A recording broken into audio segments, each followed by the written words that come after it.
Day 26, January Prayer and Fasting, and we're in Leviticus 26 summary. Now, this chapter is all about blessings and curses. Now, this was familiar to the ancient East people, that they were familiar with treaties like a king and treaty with a people, and it was pronouncing blessings and curses. Those that listen and obedient to the king would have blessings among them, and those that didn't obey the king would have curses. So this is a familiar thing that they'll be used to. So it's kind of addressing God as their king. It also talks about there was actually double the amount of curses than there was to be blessing. So God understood human nature, that there were more, humans are more led to do things out of fear rather than the promise of blessings. So there was a huge amount of blessings still, and there was symmetry to the curses, that there'll be blessings for the land, but then if they weren't to, there'll be blessings for how the land will behave according for them and bless them. But if they weren't doing what they were told to do, and before he started with the blessing curse, actually remind them that you should have no idols, they should have no worship of idols, no making craved images or pillars of stones or other stones. Now, idols is translated to means worthless and inadequate, nothing. So idols were worthless as nothing's what the Hebrew of the idols would mean. Craven images, they would make like animal likeness of animals and objects, and they might use wood, clay, metal, and it was in order for them to have something that they could see to worship. Same with a pillar of stone that they standing by itself, and it would be there for worship. All these things they must not do. And then it went on to explain, but with the way God will curse them will be 7 times worse, is that the cursing will multiply if they don't repent. It will keep multiplying and multiplying. First, I think it's like the land will be not serving them right, but if they continue, then eventually they'll be taken out of the land, because God told them to be a Sabbath. Because another thing of how they can honor God was the fact they're keeping the Sabbath. That was a way of honoring him, and taking his tabernacle as something sacred, something holy. So these are the things that they need to do to honor God. So if they weren't keeping the Sabbath and doing stuff and defiling land, then God eventually, one of the curses will be to remove them from the land, and then the land will get rest, and even the enemies. So the way God done all these things, he was adamant.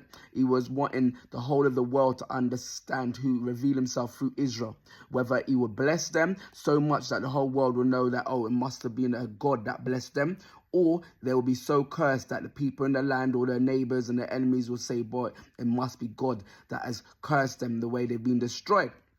Also talks about one will chase like 100 and 100 will chase 10,000. So this speaks of divine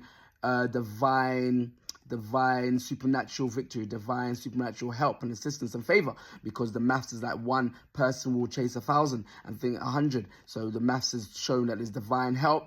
What else we had? Yes, so fertile blessing was fertile land, but the curse opposite, unproductive land. Blessing was live in safety. The curse was live in foreign nation. Blessing was savage beasts removed. The curse was beasts will devour their children. Blessings was swords removed. Curses, swords would avenge. Blessings, victory over enemies. Curses, defeated by enemies. Blessings was God's favor. His face will shine upon them. Curses was God's disfavor. So to summarize the chapter, he also said, I've broken the bands of your yoke and made you walk upright. So this would have spoke to them of a picture of a slave, and the fact that they're being set free and they're free to just walk in righteousness.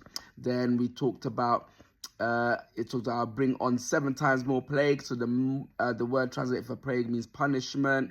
And then even in exile, disobedient Israel will be cursed with fear, faintness, and wasting away. Like they'll hear sounds and be running away even when no one's chasing them, it says. What else did we read? So we talked about the Sabbath and reverence, that his sanctuary was an important part of the way Israel honored God, was by observing the Sabbath and regarding God's sanctuary with reverence. Talking about blessing on obedient Israel, plentiful harvest, peace, victory in battles. God was determined to reveal himself by the world through Israel, through blessing them so much or cursing them. The choice was theirs. We talked about 5 of you shall chase 100 and 100 of you shall put 10,000s to flight. This clearly speaks of a divine blessing. We talked about I have broken the bands of your yoke and make you walk upright. Talk about disobedient Israel be cursed with fear and weakness.